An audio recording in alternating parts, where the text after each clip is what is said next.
Hello friends, welcome back to this online lecture series on earthquake resistant design of structures.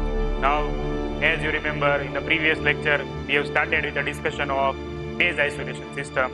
In the previous lecture, we have discussed regarding the necessity of base isolation system, then the concept of base isolation, the principle on which the base isolation system is proposed, and lastly the suitability under the conditions based on which the base isolation system can be adopted. In today's lecture, we are going to discuss regarding the advantages of providing the base isolation system, the structural components of the base isolation system, seismic configuration of base isolation system, the types of base isolation system, and whether it is an economic solution to be considered or not. So, let us start with today's discussion, where first of all, let us discuss regarding the comparison between the fixed structure and the isolated structure. So when I am talking about the fixed structure and the isolated structure, then as you can see that the figure is showing that the lateral force is applied on the structure. Now two types of structures are shown. First is the structure which is having a base isolation system, and second structure is the one where the structure is fixed to the ground.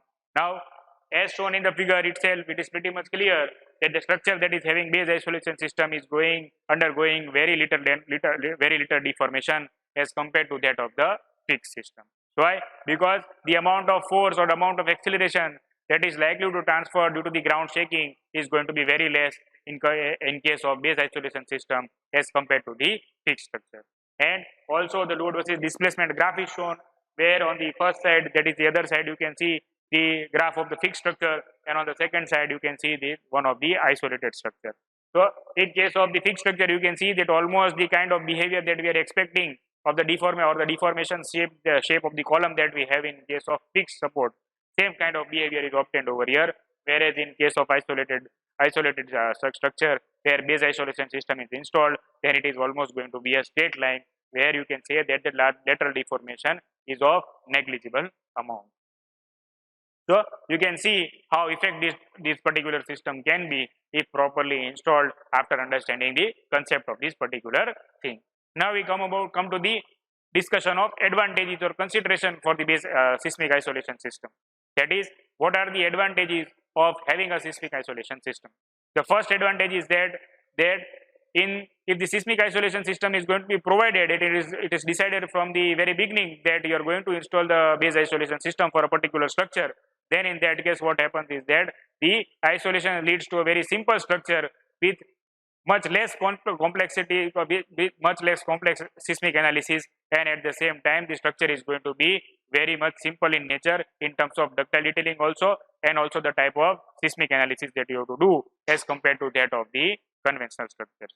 Then the second case is, or the second advantage is that the isolated structures are going to be more case sensitive.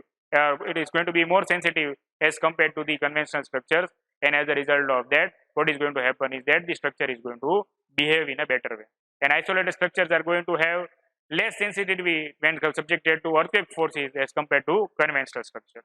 The other advantage can be there that if any minor damage is going to be there, because the amount of force that is going to be transferred is going to be very less, and due to that force that is going to be transferred, the damage is not expected. But however, if some damage is there, then also it is going to be of such quantum that immediate reoccupation of the facility can be possible.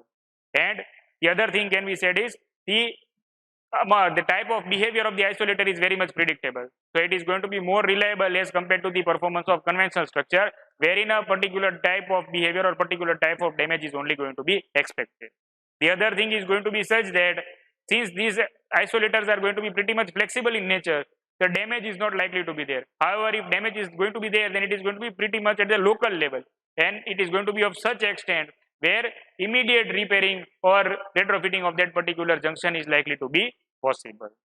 And lastly, the two further advantages will be such that it will result in the dissipating of energy, and when the dissipating of energy will be there, then as a result of that, the strengthening of the structure or the strengthening of the structural frames by providing of shear walls and other means, moment resisting frames, columns, this can be reduced to a great extent.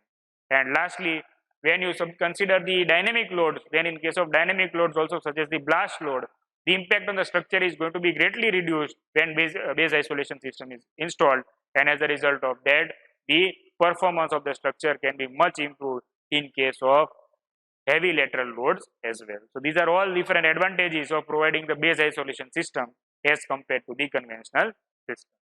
Next, we look at the basic elements of the seismic isolation system, which are the key components of the seismic isolation system.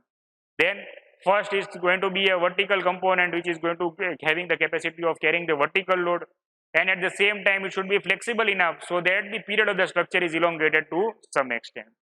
Then the second characteristic, so the second key component is going to be the provision of a damper or an energy dissipation device, which is going to reduce the amount of force that is likely to be transferred from the ground to the structure above.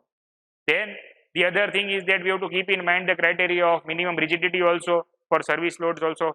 So for that also, the some particular means or some particular feature characteristic has to be provided in the structure above so that the minimum rigidity is available. And lastly, the use of steel plates, vulcanized rubber or lead plugs can also be used as an important component for the base isolation system. So now the figure here is showing the seismic configuration of the base isolation system, wherein the seismic isolator is to be installed in one of the columns. So in the first case, as you can see, the beam column joint is shown, right? In the second state, what is done is that the core is cut and around the core the steel plates are installed, right? After the installation of the steel plates, in the third case, the cutting of the existing column is shown. In the fourth case, the isolation is placed in position. In the fifth place, the grouting is to be done, and once the grouting is done, then lastly the steel plates or steel panel that you have installed have to be cut. So this is going to be entirely a sequential process, that is one by one, stage by stage, all these 6 steps have to be followed in order to achieve a suitable seismic configuration, right?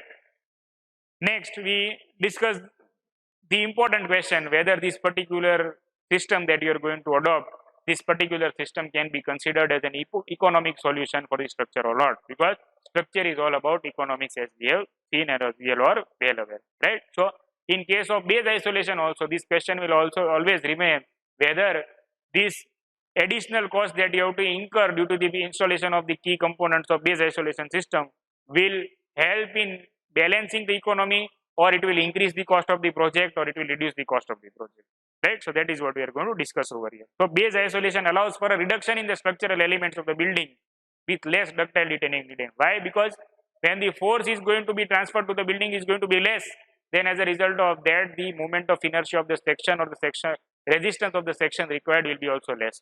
When moment of resistance is required is less, then the size of the section is going to reduce. When the size of the section is going to be reduced, then the ductile detailing criteria is also going to reduce, and as a result of that, there will be some advantage in reinforcement also, right? Secondly, the widely held misconception worldwide is that the base isolation system is an expensive system. But here we have taken an example of a union house that was built in Auckland in 1983, where the base isolation system was installed. So it was observed when the base isolation system was involved, then as a result of that, there was a reduction of around 7% in the costing of the structure was obtained. And at the same time, the work in the, or the, you can say the speed of the project or the timeline of the project was reduced by 3 months. That is 3 months were saved in completing the finalization of the, reaching the finalization of the project, right?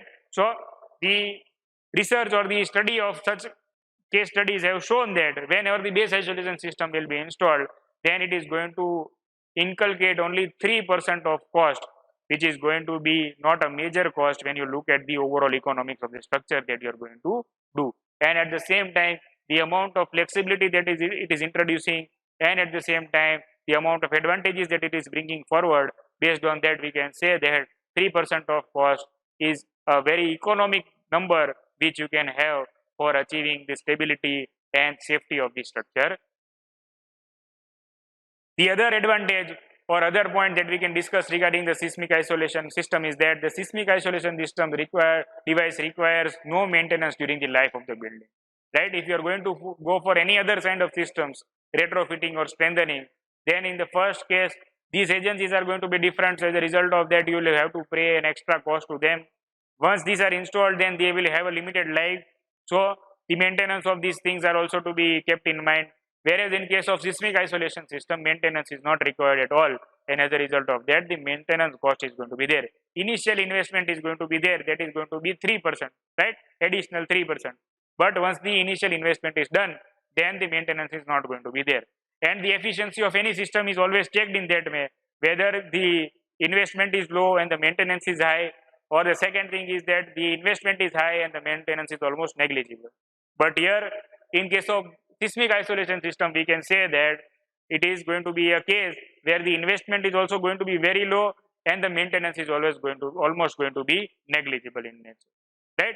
Then the other advantage is that following any significant event there should be happening, then immediately the inspection of bolts and plates can be done to make sure that they are in place. If there is any damage that is going to be there, in case of that is the force or the event that has taken place has introduced large amount of lateral forces that are going to be higher than the ones that are going to be calculated also. Then also the local repairing of this base isolation system can be done, and as a result of that, the retrofitting is going to be a very easy process, and no other retrofitting schemes are likely to be adopted in this particular case, right? And lastly, since the building is going to be protected from major damage, repair cost following an earthquake will be almost lower to non-existent. That is, when the global effect or the local effect, both these effects are going to be terminated due to this system that is going to be introduced, and as a result of that, the strengthening or the retrofitting cost in the large life cycle of the structure is going to be almost eliminated, and as a result of that, no consideration for this type of cost shall be included during the cost analysis of the project.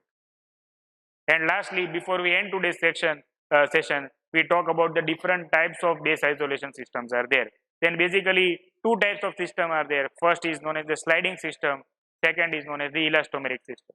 When I talk about the sliding system, further two categories are there, where the first category is the resilient friction system and second is the friction pendulum system. And if we talk about the elastobearing system, then in case of elastobearing, you have the bearing systems where you have the natural rubber bearings, then low damping rubber bearings, the third is leak plug bearings, and last is high damping rubber bearings. Now these, as the names are suggesting, these all four different types of bearings are going to have different characteristics and different properties based on which the amount of force that is likely to be transferred from the ground to the structure can be controlled. So based on the requirement that you are going to having, if you want to damp the force to a greater extent, then you can always go for high damping rubber bearing, or if you want to have only a limited amount of force to be transferred, then you can go for low damping rubber bearing as well, right?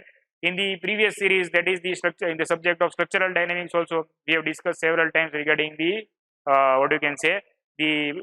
functions and the geometries of these bearings. That is why we are not going into the detailing of these bearings, only have listed the categories of the different bearings that are available in the market. I hope the concept of base isolation, the principle of base isolation, its seismic configuration, advantages and disadvantages, and lastly, whether it is an economic solution or not, that question is answered by today's session on this particular topic. Stay tuned for the further lecture series. Thanks for watching today's lecture. Thank you.